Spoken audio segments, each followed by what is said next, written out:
Bonjour, j'espère que tu vas bien. Alors ce matin, j'ai juste un petit message rapidement à partager avec toi ce matin, c'est sur l'histoire de Judas.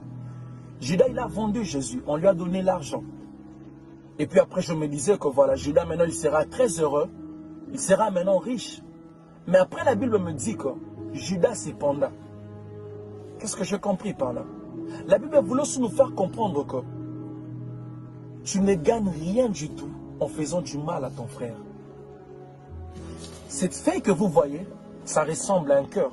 Si je prends cette feuille, je la froisse et j'essaie de le remettre comme avant, cette feuille ne sera plus comme avant. Pourquoi? Tu vas remarquer le signe. C'est la même chose quand tu blesses quelqu'un, tu blesses son cœur. Cette personne ne sera plus la même personne. Pourquoi? Il y aura de cicatrices qui vont rester dans son cœur. Celui qui blesse oublie, mais celui qu'on blesse n'oublie pas parce que le cicatrice reste. Ne jamais bâtir ton bonheur sur le malheur des autres. Tu n'as pas besoin de détruire ton frère pour être levé. Le fait de salir ton frère ne te fera pas aimer à sa place. Le mal que tu fais aux autres aujourd'hui, un jour ça va te rattraper. Même si ça ne te rattrape pas, mais ça va rattraper même tes enfants. C'est ce qu'on appelle le karma. Si vous ne pouvez pas porter la joie dans la vie d'une personne, ne soyez non plus la raison de ce larme.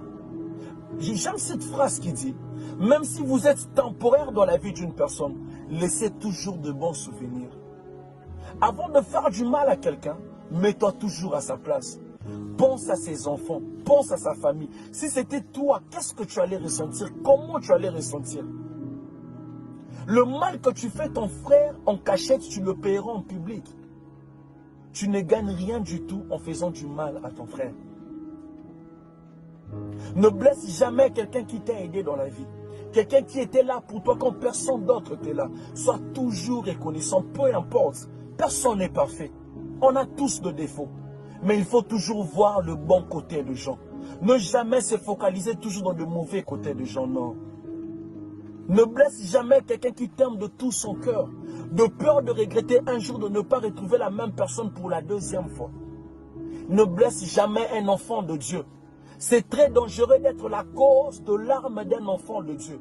Il y a des gens dans la vie qu'on ne touche pas, de peur que la malédiction soit sur toi. Dieu dit à Abraham, je maudirai tout celui qui te maudira. Il y a des gens dans la vie qu'on ne touche pas.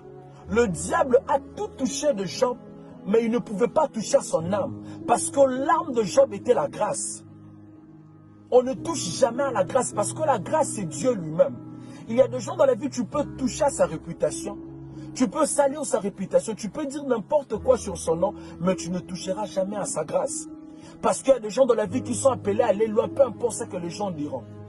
Détester un enfant de Dieu ne lui empêchera pas de réussir, parce que la grâce de Dieu est sur lui.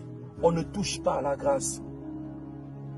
Il y a des gens dans la vie, tu perds ton temps de lui détester, parce que peu importe ta jalousie, cette personne réussira toujours.